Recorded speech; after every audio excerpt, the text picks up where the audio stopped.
confidence creeping back into the lads after the last 3 games?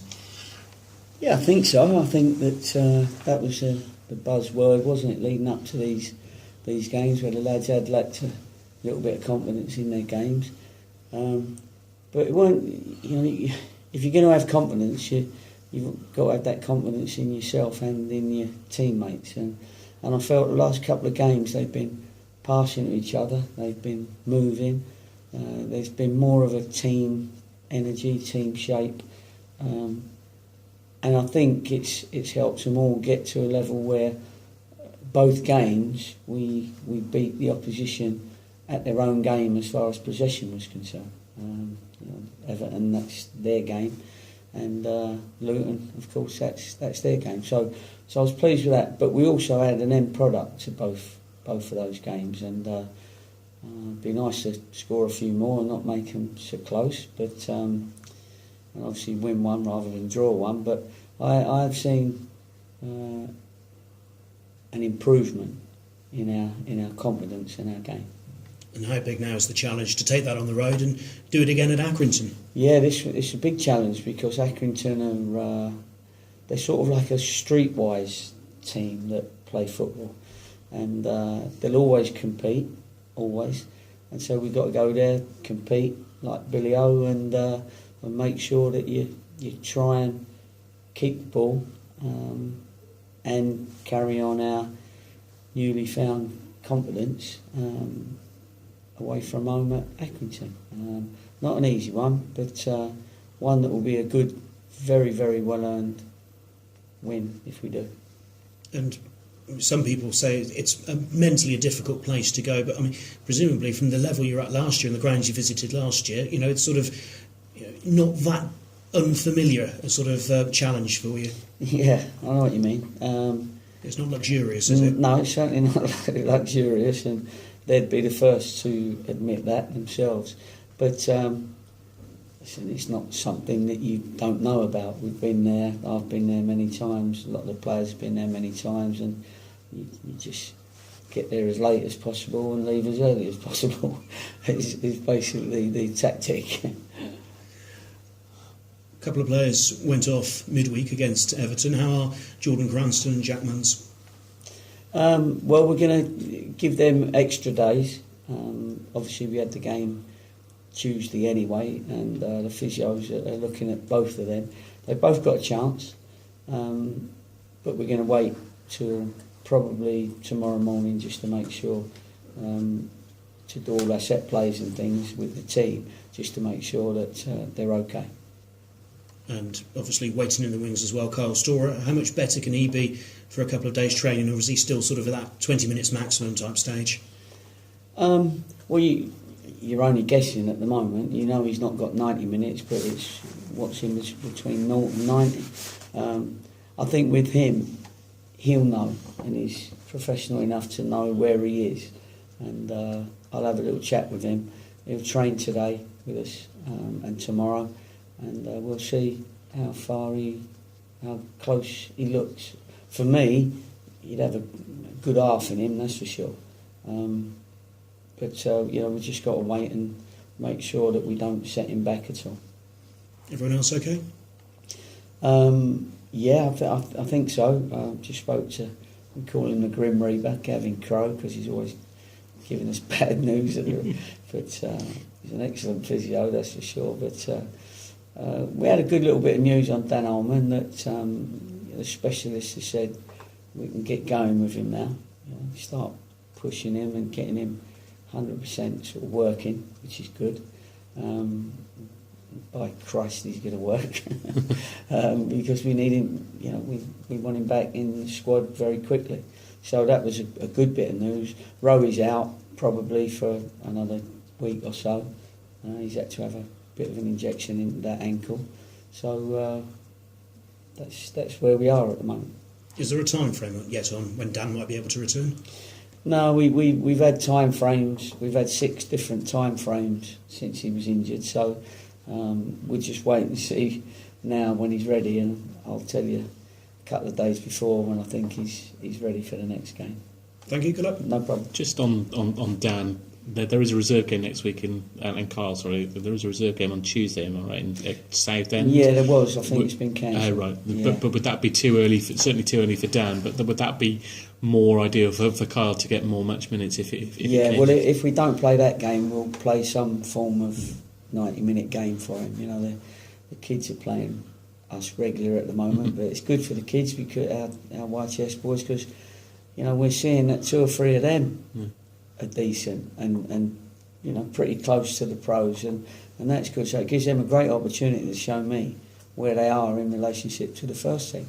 So you know those games are pretty competitive with the kids wanting to show what they can do. So they've been working for us over the last few weeks. So Carl won't miss out. Yeah.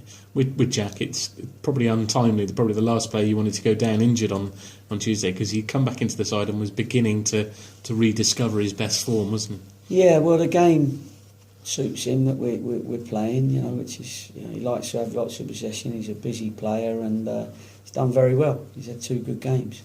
So it'd be disappointing not to have him, but we'll have to wait and see. I know he believes that he'll be okay. So, and he said that to me straight after the game. And the Grim Reaper tells me that he's still got a chance. Yeah. Would it be too early to say that Kyle would be the man to come in place of him to start a game? I'm not sure whether Carl's ready to come in and start a game.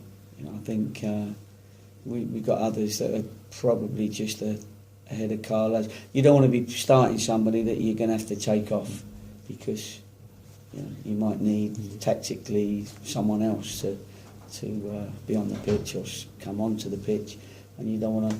It's not wasting a substitution, but you know, it's one that you got to be careful that it doesn't, you know, kick you up the bum because you've done something that you really shouldn't do.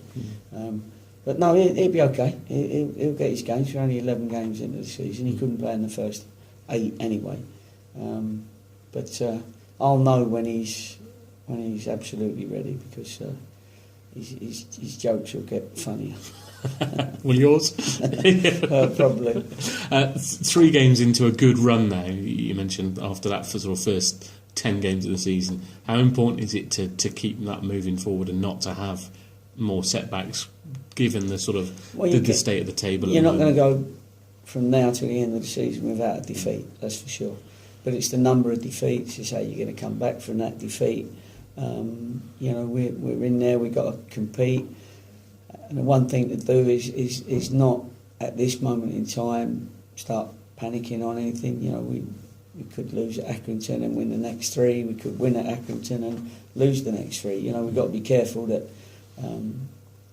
that we're not too overexcited about something, then all get down, and then we get up again, then we get down.